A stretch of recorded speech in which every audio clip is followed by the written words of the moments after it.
Ito mula kay Sir Pao PH mga kapatid. China ex-spokesman. Kilala nyo na kung sino yun, no? Si Wang Wenbin. Binanatan ng Pilipinas. Sa kanila daw ang teritoryo natin. Yun nga yung claim nila mga tol, no? At yun ang pinaninindigan nila. So claim din natin yun, kaso hindi natin masyadong mapanindigan sa gawa. Puro tayo press statement lang mga kapatid. At yan na nga ang nangyayari, no? Patuloy tayong binubulas at hinaharas ng China. Well anyway, eto ang panonoorin natin at bibigyan natin ng commentary and reaction mula kay Sir Pao PH. Huwag niyong kalimutan mag-subscribe sa kanyang YouTube channel. Huwag na natin patagalin pa, panoorin na natin to mga tol.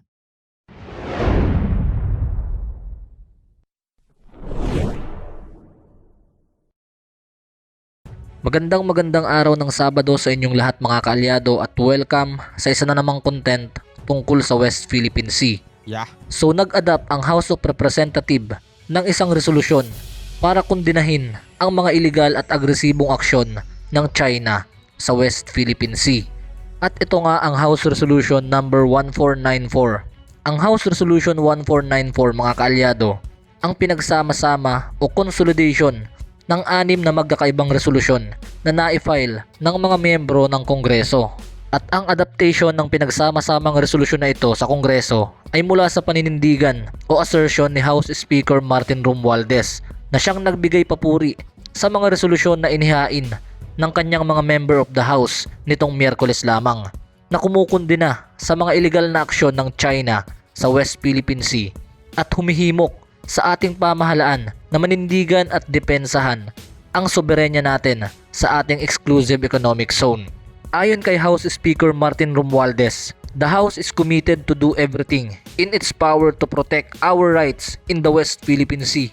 We fully support our troops and our Coast Guard patrolling our exclusive economic zone against Chinese vessel na siyang umaabuso sa karapatan ng mga mangingisdang Pilipino na makapaghanap buhay sa ating sariling teritoryo. Ano kayang klaseng support mga tol? No? Moral support? Financial support? Anong klaseng support mga tol?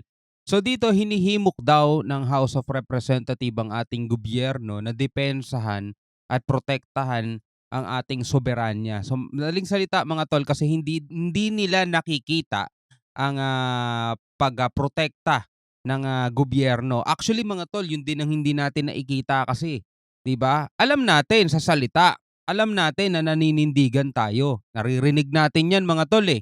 'Di ba? Naririnig natin yung iba't ibang mga pahayag ng mga senador, ng mga politiko, ng ating gobyerno. Naririnig natin yung mga sinasabi nila. Pero hindi natin nakikita, no? Hindi natin nakikita kahit kayo eh.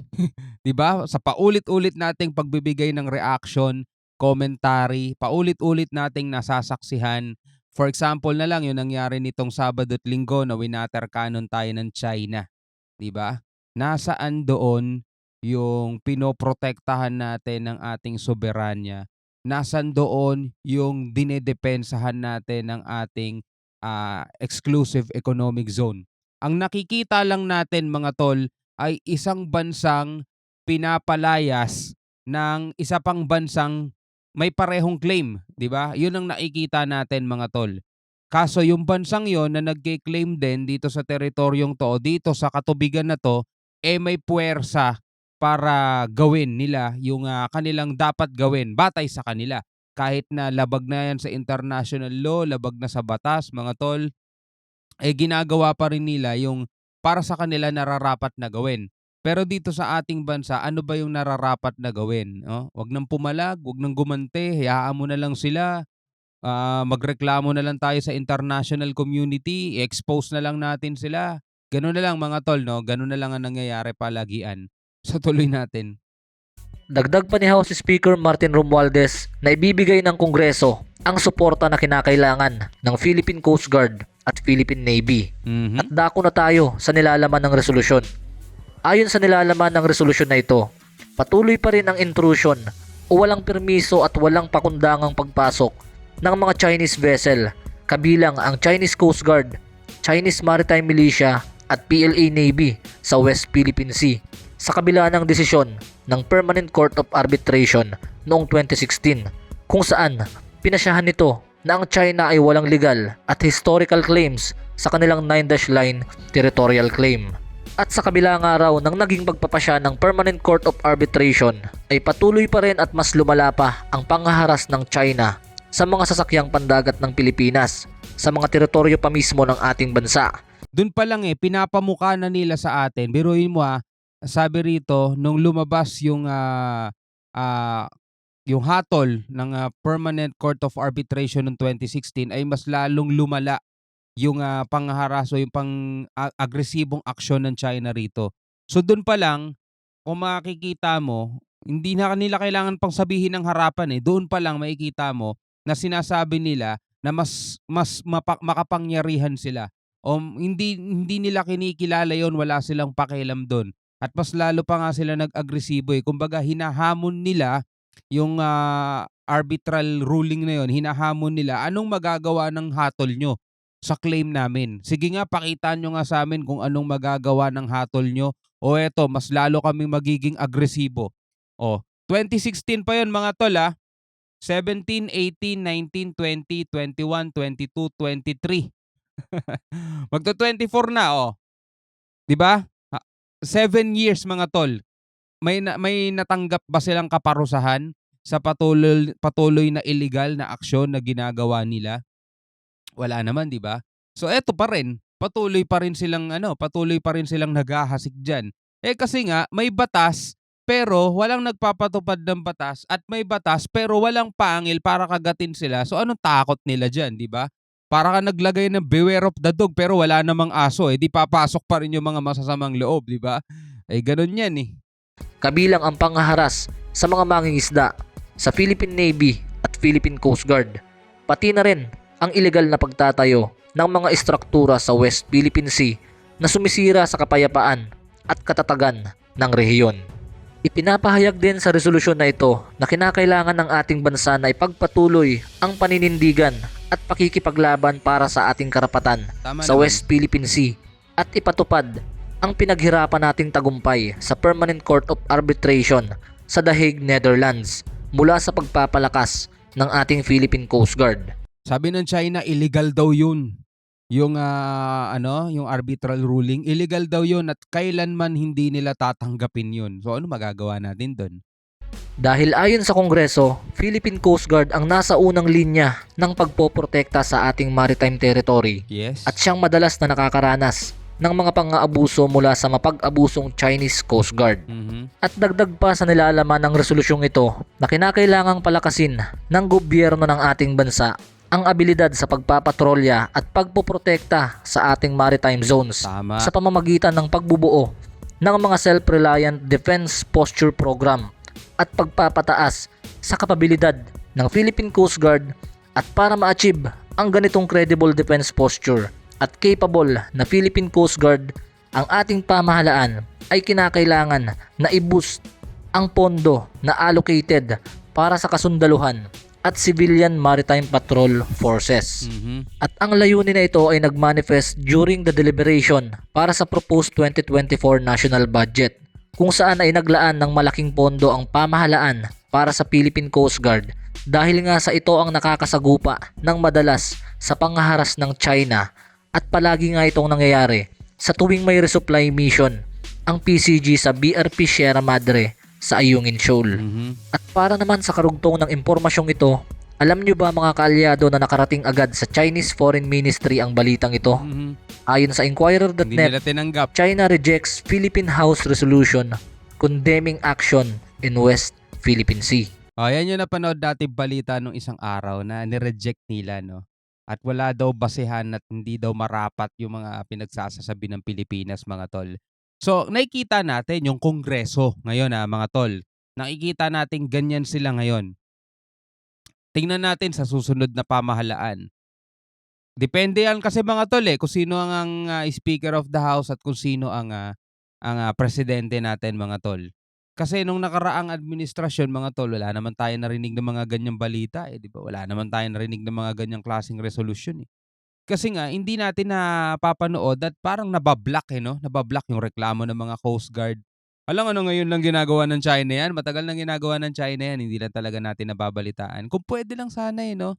Kung puwede lang sana na si PBBM na lang din ang susunod na maging presidente, kaso hindi gano'n ang, ating konstitusyon, eh.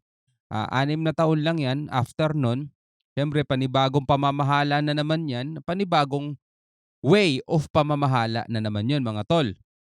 So kung ang ating magiging presidente next time, for example, magiging presidente natin ay, best friend ng China, lahat ng napapanood natin ngayon, lahat ng effort na nakikita natin ngayon, lahat ng hinaing ng PCG, AFP, Navy natin, lahat 'yan mababalewala lang lahat 'yan.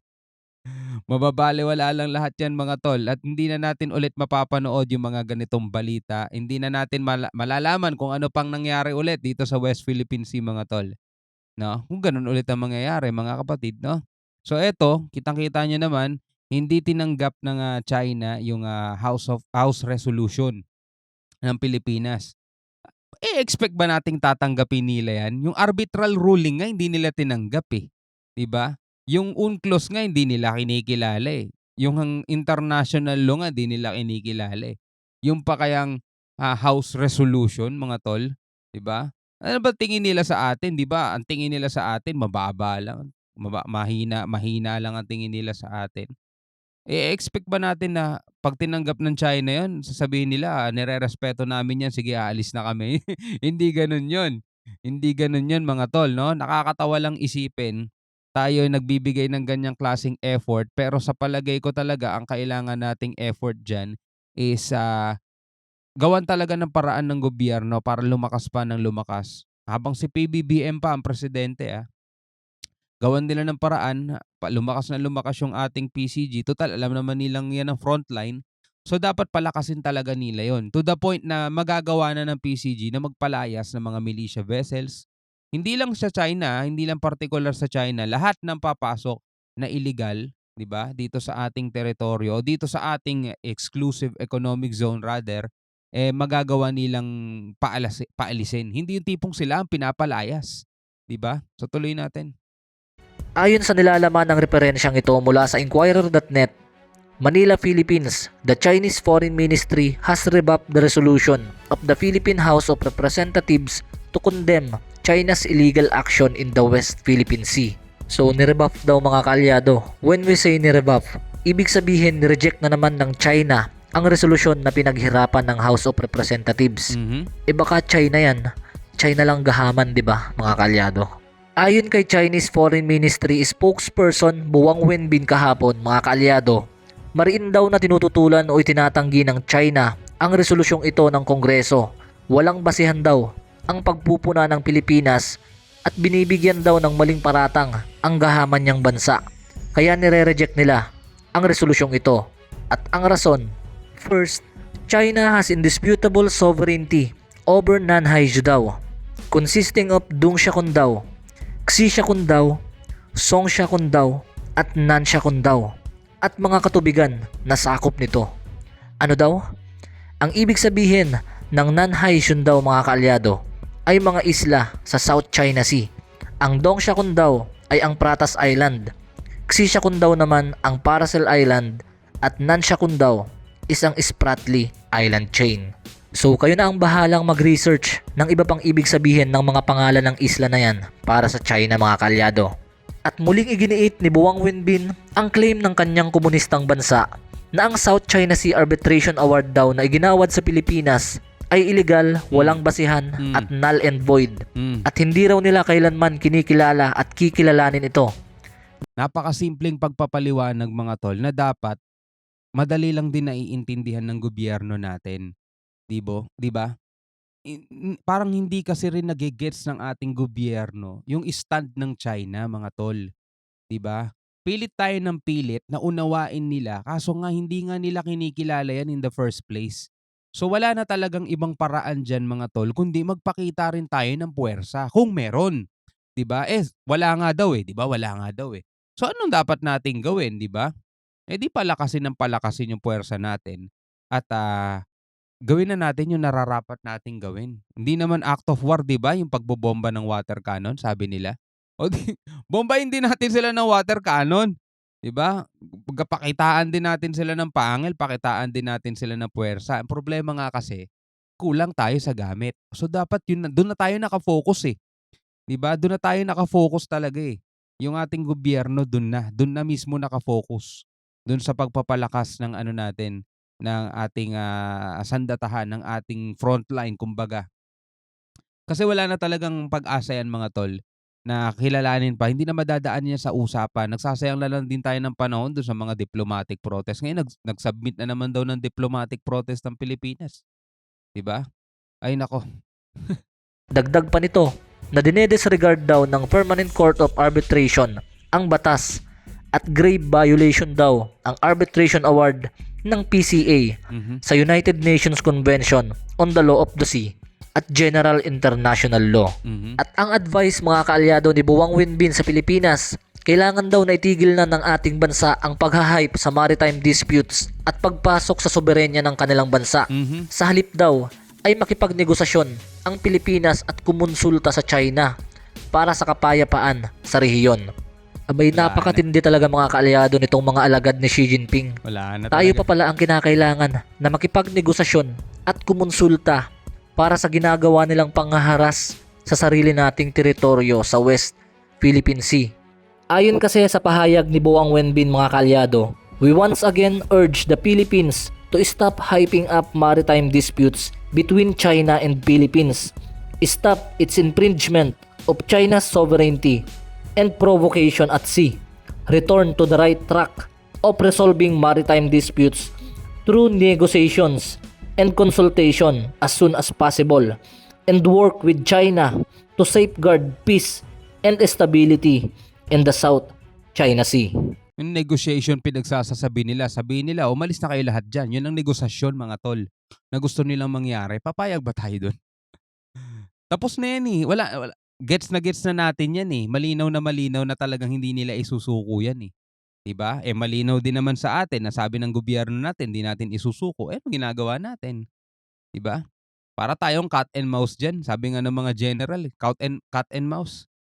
'Di ba? Naghahabulan tayo yung mouse. Hinahabol ng cat. Laki-laki nilang bansa mga tol, eh. 'Di ba? Bakit di nila magawa sa Indonesia 'yan? Bakit di nila magawa sa Japan 'yan? Bakit di nila magawa 'yan sa ibang bansa? Pagpapasok sila dun sa katubigan na yun, talagang pinapalaya sila, layas din naman sila. Dito sa atin kasi mga tol, na-spoiled sila masyado, eh, 'no? Na-baby sila, eh. So nakita nyo mga kaalyado kung gaano kakapal ang mukha ng mga Chinese na ito. Pilipinas pa daw ang kinakailangan na bumalik sa tamang landas para maresolba ang mga maritime disputes na ito. Guys, medyo nakaka-high blood na naman talaga mga kaalyado. So paano? Hanggang dito na lang muna tayo. Alright, so bilang isang Pilipino mga tol, ano masasabi mo dito sa videong napanood natin? Ano masasabi mo sa ginagawa ng ating gobyerno ngayon, no? Actually, nakikita naman natin ginagawa lahat-lahat ng effort ng ating gobyerno. Kaso ang nasa isip pa rin ng gobyerno natin, makukuha pa rin natin 'yan sa diplomatic process, no? Makukuha pa rin natin 'yan sa diplomasya. Pero ako understood na natin, eh. Naiintindihan na natin mga tol, malabong mangyayari yung makuha natin 'yan sa usapan. Napakalayo talaga. As in malabo pa sa sabaw ng adobong pusit na may putik. Napakalabo, 'di ba? Pero kung hanggang diplomasya lang ang gusto ng ating gobyerno, wala mga tol. Sinasabi natin ayaw naman ng gobyerno natin makipaggera. Hindi naman kasi tayo makikipaggera mga tol. 'Di ba? Hindi naman act of war, 'di ba? Yung kumilos ka para protektahan mo yung iyong soberanya. Kung talagang soberanya at kini-claim mong soberanya yan, magmatigas ka. Hindi yung tipong malambot pa tayo sa malambot, 'di ba? Well, yun lang naman ang ating pagpuna mga kapatid. Bilang isang mamamayan din naman, wala naman tayong kakayanan mga tol, eh. Wala naman tayong kakayanan, sino ba tayo, 'di ba? Pero yun lang ating reaction sa nakikita natin na ginagawa ng gobyerno. Well, anyway, maraming salamat sa panonood. Hanggang sa muli, ako nga pala si Shobal D. Peace out.